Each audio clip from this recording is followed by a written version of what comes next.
Assalomu alaykum do'stlar. Big 6 kanalining obunachilari.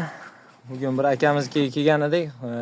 Dekorativniy tuxum yo'nalishida, go'sht yo'nalishida, hamma yo'nalishda tovuqlari bor ekan. Bir 6 xilmi, necha xildir ham, 4 xilmi tovuqlar bor ekan. Men hali bunaqa tovuqlarni ko'rganim yo'qman. Juda bir chiroyli, bir dekorativniy tuxumlarini ko'rsangiz, videoni oxirigacha kuzating. Tuxumlarini ko'rsangiz, shu qizil tuxumlar ham tug'adigan tovuqlari bor ekan. Aka, bularimizni nomi nima edi? Ispanskiy minorka. Ispanskiy minorka degan tovuqimiz ekan. Tuxum yo'nalishida, dekorativniy yo'nalishda ham boqsangiz bo'lar ekan. Buni quloqlarini qarang. Quloqlarini qarang. Quloqlari oppoq, tojlarini qarang. O'ta chiroyli narsalar ekan aka bular. O'zi tim qora. Xo'p, aka, yana qanaqa zotlarimiz bor ekan?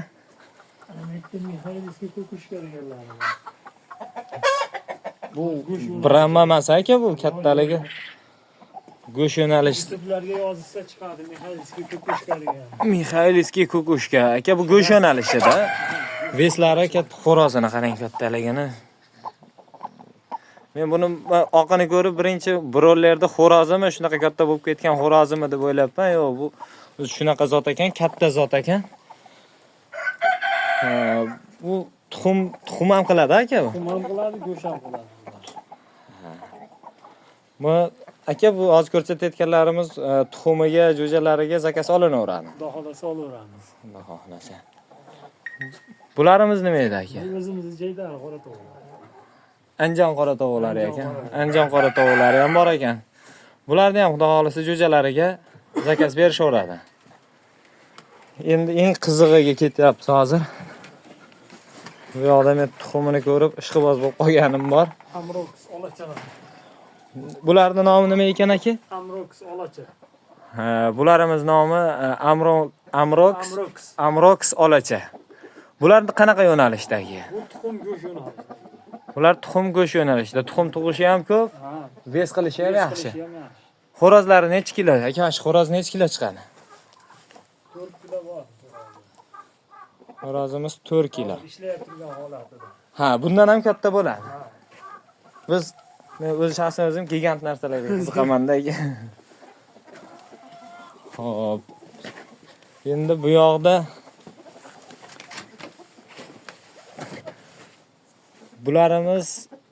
bular ham o'zimizda ana Anjon qora tovuq dedingizmi?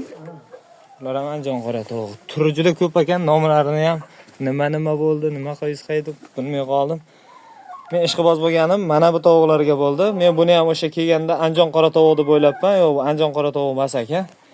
Buni tuxumini ko'ringlar.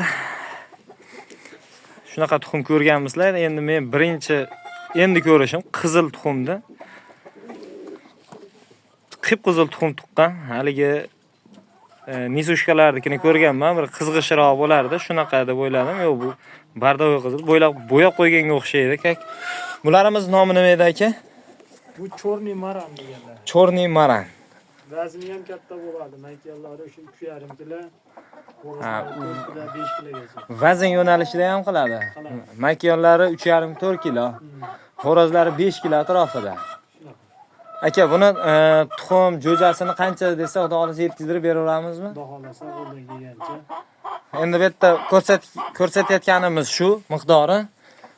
Xudo xolasa bulardan ko'p miqdorda bo'lsa ham qilib berishaveradi. Shu O'zbekiston bo'ylab xudo xolasa dastavkalarni ham qilib berilaveradimi aka? Qilib beramiz. O'zbekistonning hamma joyiga kelishilgan holatda dastavkalari ham qilib berilar ekan, lekin mana shu tuxumga ishqiboz bo'ldim.